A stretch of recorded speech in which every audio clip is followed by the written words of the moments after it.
ओम शांति। 27 दिसंबर 2023 ईश्वरीय ज्ञान। आज की मुरली। मीठे बच्चे, देवताओं से भी उत्तम कल्याणकारी जन्म तुम ब्राह्मणों का है, क्योंकि तुम ब्राह्मण ही बाप के मददगार बनते हो। प्रश्न: अभी तुम बच्चे बाबा को कौन सी मदद करते हो? मददगार बच्चों को बाप क्या प्राइज देते हैं? उत्तर: बाबा प्योरिटी पीस का राज्य स्थापन कर रहे हैं। हम उन्हें प्योरिटी की मदद करते हैं। बाबा ने जो यज्ञ रचा है उसकी हम संभाल करते हैं, तो जरूर बाबा हमें प्राइज देगा। संगम पर भी हमें बहुत बड़ी प्राइज मिलती है। हम सृष्टि के आदि मध्य अंत को जानने वाले त्रिकालदर्शी बन जाते हैं और भविष्य में गद्दी नसीन बन जाते हैं। यही प्राइज है। गीत। पितु मातु सहायक स्वामी सखा। ओम शांति। यह किसकी महिमा है? यह है परम प्रिय परमपिता परमात्मा, जिनका नाम शिव है, उनकी महिमा। उनका ऊंच ते ऊंच नाम भी है, तो ऊंचे ते ऊंचा धाम भी है। परमपिता परमात्मा का भी अर्थ है सबसे ऊंचे ते ऊंची आत्मा। और किसको भी परमपिता परमात्मा नहीं कहा जाता। उसकी महिमा अपरंपार है। ऐसे कहते हैं कि इतनी तो महिमा है जो उसका पार नहीं पा सकते। ऋषि मुनि भी ऐसे कहते थे कि उसका पार नहीं पा सकते। वो भी नेति नेति कहते आए हैं। अब बाबा स्वयं आकर अपना परिचय देते हैं। क्यों? बाबा का परिचय तो होना चाहिए ना। तो बच्चों को परिचय कैसे मिले? जब तक वह इस भूमि पर न आए तब तक और कोई उनका परिचय दे न सके। जब फादर सोच सन, तब सन सोच फादर। बाप समझाते हैं, मेरा भी पाठ नूधा हुआ है। मुझे ही आकर पतितों को पावन करना है। साधु संत भी गाते रहते हैं, पतित पावन सीताराम आओ। क्योंकि रावण का राज्य है। रावण कोई कम नहीं है। सारी दुनिया को तमो प्रधान पतित किसने बनाया? रावण ने। फिर पावन बनाने वाला समर्थ राम है ना। आधा कल्प राम राज्य है, तो आधा कल्प रावण का भी राज्य चलता है। रावण क्या है यह कोई नहीं जानते। वर्ष वर्ष जलाते रहते हैं तो भी रावण का राज्य चलता रहता है। जलता थोड़े ही है। मनुष्य कहते हैं परमात्मा समर्थ है, तो रावण को राज्य क्यों देते हैं? बाप समझाते हैं, यह नाटक है हार जीत का, हेल और हेविन का। भारत पर ही सारा खेल बना हुआ है। यही बना बनाया ड्रामा है। ऐसे नहीं परमपिता परमात्मा सर्वशक्तिमान है तो खेल पूरा होने के पहले ही आएगा या आधे में खेल को बंद कर सकता है? बाप कहते हैं, जब सारी दुनिया पतित हो जाती है तब मैं आता हूँ। इसलिए शिवरात्रि भी मनाते हैं। शिवाय नमः भी कहते हैं। ब्रह्मा विष्णु शंकर को फिर भी देवता नमः कहेंगे। शिव को परमात्मा नमः कहेंगे। शिव क्या ऐसा ही है जैसा बबुलनाथ में या सोमनाथ के मंदिर में है? क्या परमपिता परमात्मा का इतना बड़ा रूप है? वह आत्मा का छोटा बाप का बड़ा है? क्वेश्चन आएगा ना। जैसे यहाँ छोटे को बच्चा, बड़े को बाप कहा जाता है, वैसे परमपिता परमात्मा अन्य आत्माओं से बड़ा है और हम आत्माएं छोटी हैं नहीं। बाप समझाते हैं, बच्चे मेरी महिमा गाते हो, कहते हो परमात्मा की महिमा अपरम अपार है। मनुष्य सृष्टि का बीज है, तो पिता को बीज कहेंगे ना, वह क्रिएटर है। बाकी जो इतने वेद, उपनिषद, गीता, यज्ञ, तप, दान, पुण्य, यह सब है भक्ति की सामग्री। इनका भी अपना टाइम है, आधा कल्प भक्ति का, आधा कल्प ज्ञान का।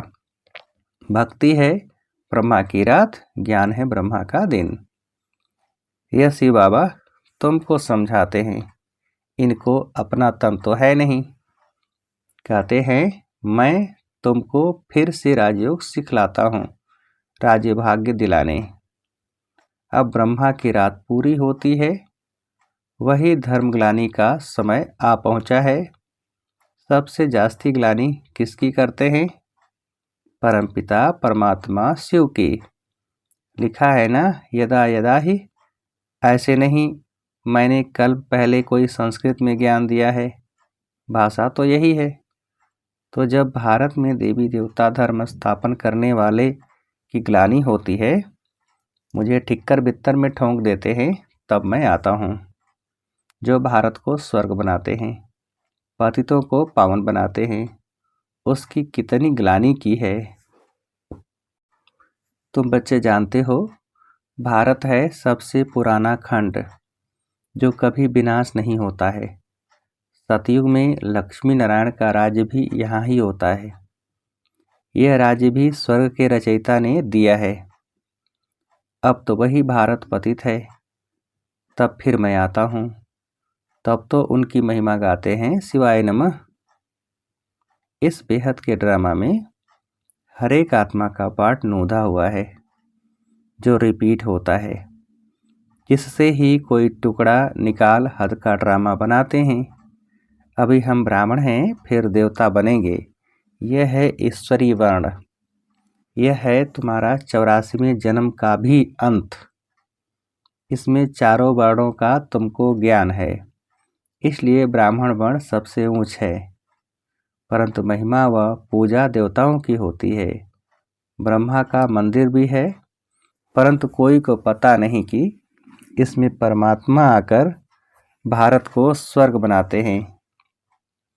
जब स्थापना हो रही है तो विनाश भी चाहिए, इसलिए कहते हैं कि रुद्र ज्ञान यज्ञ से विनाश ज्वाला निकली। अब वही बाप बच्चों को समझा रहे हैं, मीठे बच्चे, अब यह तुम्हारा अंतिम जन्म है। मैं तुमको फिर से स्वर्ग का वर्षा देने आया हूँ। तुम्हारा हक है, परंतु जो मेरी श्रीमत पर चलेंगे उनको मैं स्वर्ग की प्राइज दूंगा। उन्हें भी पीस प्राइज आदि मिलती है, परंतु बाप तो तुम सबको स्वर्ग की प्राइज देते हैं। कहते हैं मैं नहीं लूँगा, मैं तुम्हारे द्वारा स्थापना कराता हूँ तो तुमको ही दूंगा। तुम हो शिव बाबा के पोत्रे, ब्रह्मा के बच्चे। इतने बच्चे तो प्रजापिता ब्रह्मा ही एडाप्ट करते होंगे ना। यह ब्राह्मण जन्म तुम्हारा सबसे उत्तम है, यह कल्याणकारी जन्म है। देवताओं का जन्म या शूद्रों का जन्म कल्याणकारी नहीं है। यह तुम्हारा जन्म बहुत कल्याणकारी है, क्योंकि बाप का मददगार बन सृष्टि पर प्योरिटी पीस स्थापन करते हो। वह इनाम देने वाले थोड़े ही जानते हैं, वो तो कोई अमेरिकन आदि को दे देते हैं। बाप फिर कहते हैं जो मेरे मददगार बनेंगे मैं उनको प्राइज दूंगा। प्योरिटी है तो सृष्टि में पीस प्रॉस्पेरिटी भी है। यह तो वैश्यालय है, सतयुग है शिवालय। शिव बाबा ने स्थापन किया है। साधु सन्यासी हैं हठ योगी। गृहस्थ धर्म वालों को सहज राजयोग तो सिखा नहीं सकते। भल 1000 बार गीता महाभारत पढ़ें, यह तो सबका बाबा है। सभी धर्म वालों को कहते हैं कि अपना बुद्धि योग एक मेरे से लगाओ। मैं भी छोटा सा बिंदु हूँ, इतना बड़ा नहीं हूँ। जैसी आत्मा वैसा ही मैं परमात्मा हूँ। आत्मा भी यहाँ भ्रिकुटी के बीच में रहती है। इतनी बड़ी होती तो यहाँ कैसे बैठ सकती। मैं भी आत्मा जैसा ही हूँ, सिर्फ मैं जन्म मरण रहित सदा पावन हूँ और आत्माएं जन्म मरण में आती हैं। पावन से पतित और पतित से पावन होती हैं। अब फिर से पतितों को पावन बनाने के लिए बाप ने यह रुद्र यज्ञ रचा है। इसके बाद सतयुग में कोई यज्ञ नहीं होता। फिर द्वापर से अनेक प्रकार के यज्ञ रचते रहते हैं। यह रुद्र ज्ञान यज्ञ सारे कल्प में एक ही बार रचा जाता है। इसमें सबकी आहुति पड़ जाती है। फिर कोई यज्ञ नहीं रचा जाता। यज्ञ रचते तब हैं जब कोई आफतें आती हैं, बरसात नहीं पड़ती है व अन्य कोई आफतें आती हैं तो यज्ञ करते हैं। सतयुग त्रेता में तो कोई आफतें आती नहीं। इस समय अनेक प्रकार की आफतें आती हैं। इसलिए सबसे बड़े सेठ शिव बाबा ने यज्ञ रचवाया है। तो पहले से ही साक्षात्कार कराते हैं कैसे सब आहुति पड़नी है, कैसे विनाश होना है, पुरानी दुनिया कब्रिस्तान बननी है। तो फिर इस पुरानी दुनिया से क्या दिल लगानी है। इसलिए तुम बच्चे बेहद पुरानी दुनिया का सन्यास करते हो। वह सन्यासी तो सिर्फ घर बार का सन्यास करते हैं। तुमको तो घर बार नहीं छोड़ना है। यहाँ गृहस्थ व्यवहार संभालते भी इससे सिर्फ ममत्व तोड़ना है। यह सब मरे पड़े हैं, इनसे क्या दिल लगाना। यह तो मुर्दों की दुनिया है। इसलिए कहते हैं कि परिस्तान को याद करो, कब्रिस्तान को क्यों याद करते हो। बाबा भी दलाल बन तुम्हारी बुद्धि का योग अपने साथ लगाते हैं। कहते हैं ना, आत्मा परमात्मा अलग रहे बहुकाल। यह महिमा भी उनकी है। कलयुगी गुरु को पतित पावन कह नहीं सकते। वह सद्गति तो कर नहीं सकते। हाँ, शास्त्र सुनाते हैं, क्रिया कर्म कराते हैं। शिव बाबा का कोई टीचर गुरु नहीं। बाबा तो कहते हैं मैं तो तुमको स्वर्ग का वर्षा देने आया हूँ। फिर सूर्य वंशी बनो या चंद्रवंशी बनो। वह कैसे बनते हैं? लड़ाई से नहीं। वह कैसे बनते हैं? लड़ाई से नहीं। न लक्ष्मी नारायण ने लड़ाई से राज्य लिया, न राम सीता ने। इन्होंने इस समय माया से लड़ाई की है।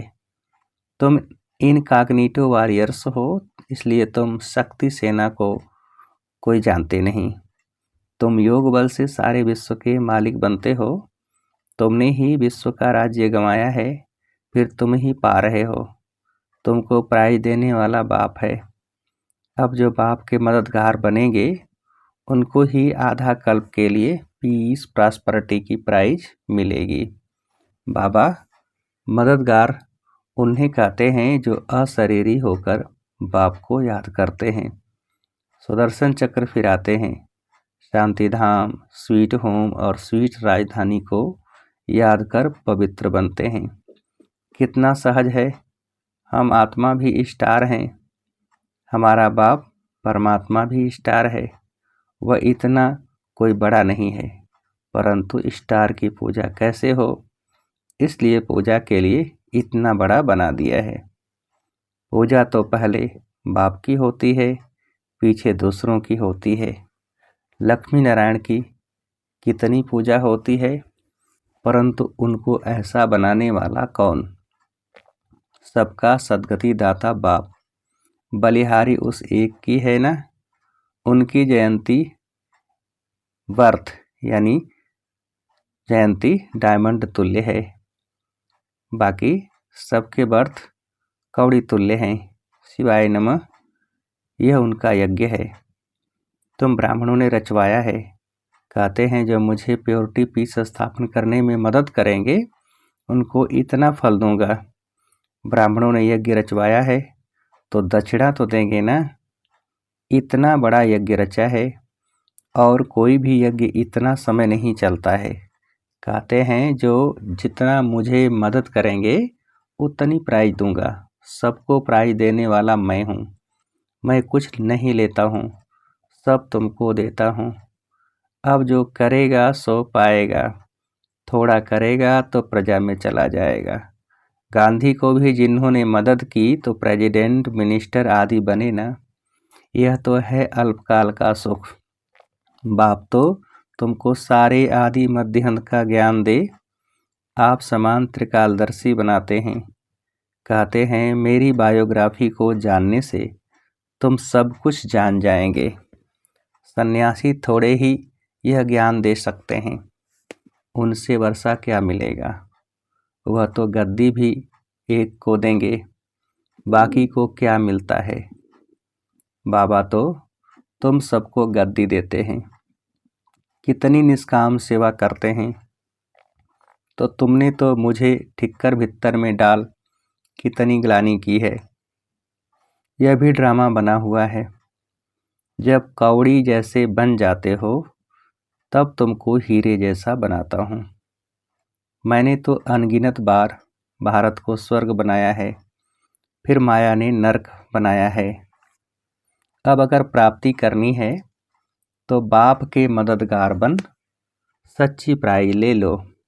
इसमें प्योरिटी फर्स्ट है। बाबा सन्यासियों की भी महिमा करते हैं, वह भी अच्छे हैं जो पवित्र रहते हैं। ये अभी भारत को थामते यानी गिरने से बचाते हैं, नहीं तो पता नहीं क्या हो जाता। परंतु अब तो भारत को स्वर्ग बनाना है तो जरूर घर गृहस्थ में रहते पवित्र बनना पड़े। बाप दादा दोनों बच्चों को समझाते हैं। श्री बाबा भी इस पुरानी जुत्ती द्वारा बच्चों को राय देते हैं। नहीं ले नहीं सकते, माता के गर्भ में तो आते नहीं, पतित दुनिया पतित शरीर में ही आते हैं। इस कलयुग में है घोर अंधियारा, घोर अंधियारे को ही सोचरा बनाना है। अच्छा, मीठे मीठे सिखिल थे बच्चों प्रति माता पिता बाप दादा का याद प्यार और गुड मॉर्निंग। रूहानी बाप की रूहानी बच्चों को नमस्ते। हम रूहानी बच्चों की रूहानी बाप को नमस्ते।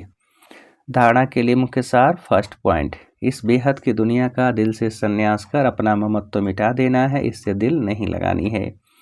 दूसरी पॉइंट, बाप का मददगार बन प्राइज लेने के लिए। फर्स्ट, अशरीरी बनना है। दूसरा, पवित्र रहना है। तीसरा, सुदर्शन चक्र फिराना है। चौथा, स्वीट होम और स्वीट राजधानी को याद करना है। वरदान, विशेषताओं को सामने रख सदा खुशी खुशी से आगे बढ़ने वाले निश्चय बुद्धि विजयी रत्न भव। विस्तार, अपनी जो भी विशेषताएं हैं उनको सामने रखो, कमजोरियों को नहीं, तो अपने आप में फेथ रहेगा। कमजोरी की बात को ज़्यादा नहीं सोचो तो फिर खुशी में आगे बढ़ते जाएंगे। यह निश्चय रखो कि बाप सर्वशक्तिमान है तो उसका हाथ पकड़ने वाले पार पहुँचे कि पहुँचे। ऐसे सदा निश्चय बुद्धि विजयी रत्न बनते हैं। अपने आप में निश्चय, बाप में निश्चय और ड्रामा की हर सीन को देखते हुए उसमें भी पूरा निश्चय हो तब विजयी बनेंगे। स्लोगन, प्योरिटी की रॉयल्टी में रहो तो हद की आकर्षणों से न्यारे हो जाएंगे। प्योरिटी की रॉयल्टी में रहो तो हद की आकर्षणों से न्यारे हो जाएंगे। अच्छा, ओम शांति।